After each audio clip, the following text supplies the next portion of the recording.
नमस्कार विद्यार्थी मित्रांनो, आज आपण पाहणार आहोत भारतीय राष्ट्रीय चळवळीचा इतिहास या अंतर्गत ब्रिटिशांची भारतातील व्यापारविषयक व आर्थिक धोरणे याची चर्चा आज आपण करूया।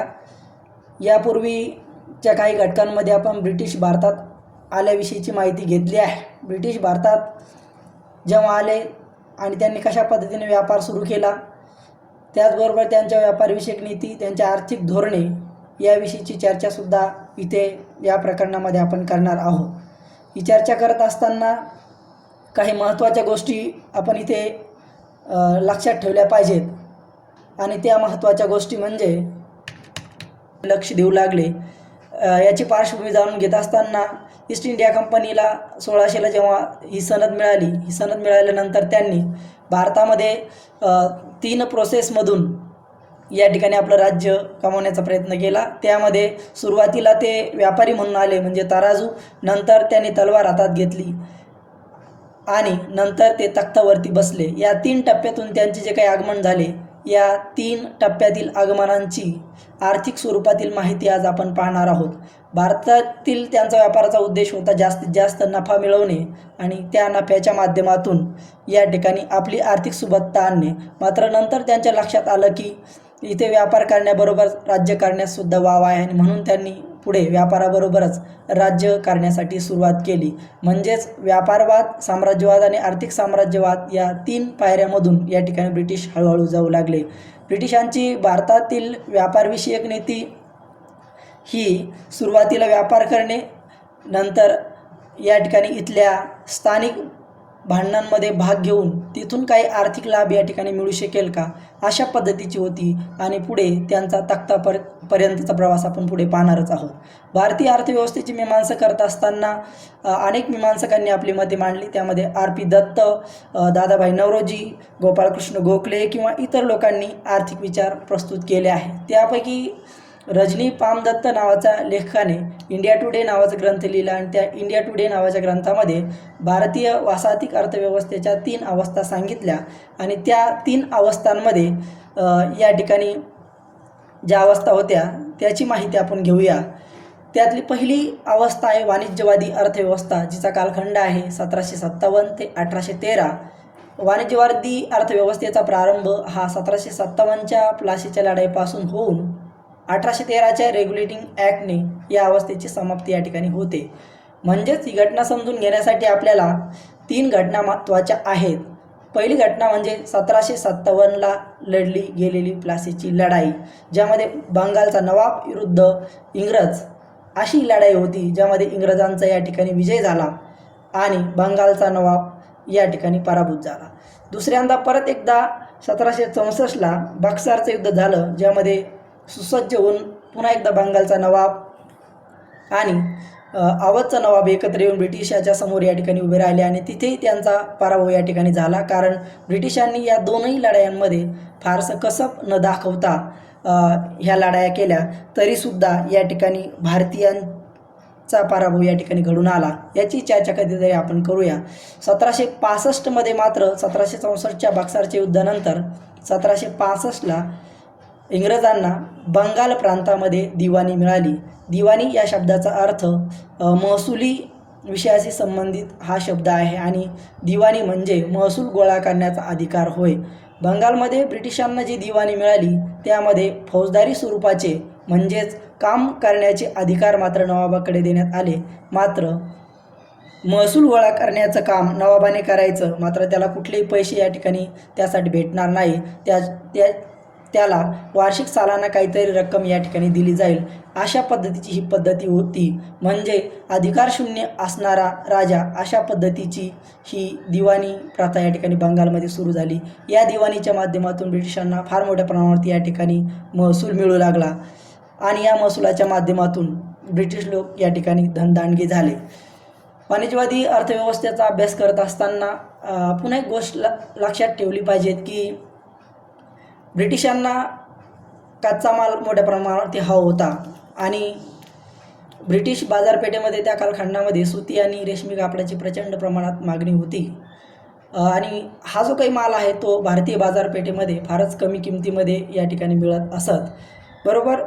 याचबरोबर कच्चा माल कमी किमतीमध्ये घेणे आणि पक्का माल मोठ्या वाढीव किमतीने भारतामध्ये पुन्हा आणून विकणे यामध्ये ब्रिटिशांचा फार मोठ्या प्रमाणावरती फायदा होता आणि याचाच परिणाम म्हणून पुढच्या कालखंडामध्ये भारतातील कच्चा माल मोठ्या प्रमाणावरती या ठिकाणी इंग्लंडला जाऊ लागला आणि तिथून पक्का माल भारतामध्ये मोठ्या प्रमाणात येऊ लागला.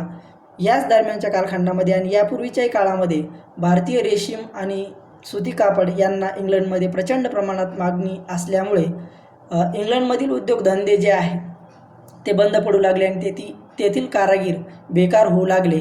आशियाई कापडाची मोठ्या प्रमाणावरती इंग्लंडमध्ये मागणी आहे हे लक्षात येताच ब्रिटिश सरकारने तेथे व्यापारावरती काही निर्बंध लादण्याचा प्रयत्न केला आणि भारतीय कपड्यांना इंग्लंडच्या बाजारपेठेमध्ये कशा पद्धतीने अडकाव करता येईल असाच प्रयत्न वारंवार केला. भारतीय कापड हे इंग्लंडच्या बाजारपेठेमध्ये येऊ नये अशी वारंवार व्यूहरचना या ठिकाणी ब्रिटिश करत राहिले आणि प्लासीच्या युद्धानंतर मात्र कंपनी बंगालमध्ये व्यापार या ठिकाणी मोठ्या प्रमाणावरती करू लागली. कंपनी येथील कापूस, कच्चे रेशीम अत्यंत कमी किमतीमध्ये या ठिकाणी घेऊ लागली. त्याचबरोबर हे कमी किमतीमध्ये मिळाल्यामुळे जास्तीत जास्त व्यापारी या ठिकाणी ईस्ट इंडिया कंपनीचे व्यापारी आपल्या खाजगी व्यापारसुद्धा मोठ्या प्रमाणावरती या ठिकाणी बंगालमध्ये करू लागले आणि यातूनच कंपनीचे संचालक आणि कंपनीचे जे काही सदस्य होते ते मोठ्या प्रमाणावरती या ठिकाणी गब्बर बनले. पण या सगळ्या घटनांमध्ये म्हणजे ब्रिटिश भारतात आले, व्यापार करू लागले आणि त्यांनी इथला कच्चा माल नेला, पक्का माल इथे आणला, तो जास्त किमतीत विकला. या सगळ्या प्रक्रियांमध्ये भारताची मात्र प्रचंड प्रमाणात लूट होऊ लागली, ज्यांना आपण प्लंडर असं म्हणतो इंग्रजीमध्ये. कच्चा माल कमी किमतीमध्ये आणि पक्का माल जास्त भावात विकला जाणे हे व्यापाराच्या दृष्टीने व्यापाऱ्यासाठी फायद्याचे असते. त्याचबरोबर शेतकरी आणि महसुलाच्या लुटीतून सुद्धा प्रचंड प्रमाणात या ठिकाणी भांडवल ब्रिटिश सरकारकडे जमा होऊ लागले. रॉबर्ट क्लाईव्ह हा जेव्हा भारतातून गेला, मायदेशी गेला, तेव्हा त्याने 25 लाख पाऊंड इतकी संपत्ती आपल्या देशामध्ये नेली.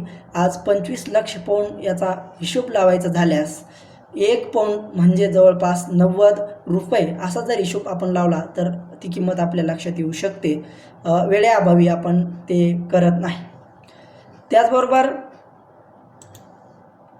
इथे दुसरी जी अवस्था आहे ती खुल्या व्यापाराची अवस्था आहे. खुल्या व्यापाराच्या अवस्थेचा कालखंड आहे 1813 ते 1858.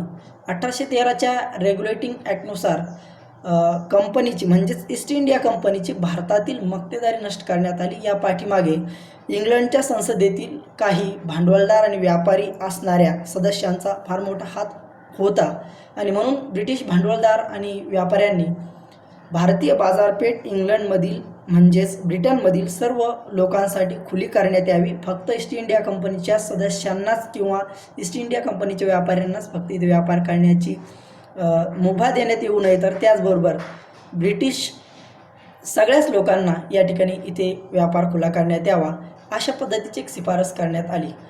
पक्क्या मालाच्या विक्रीसाठीची बाजारपेठ म्हणून भारत या ठिकाणी त्यांना उपलब्ध होता.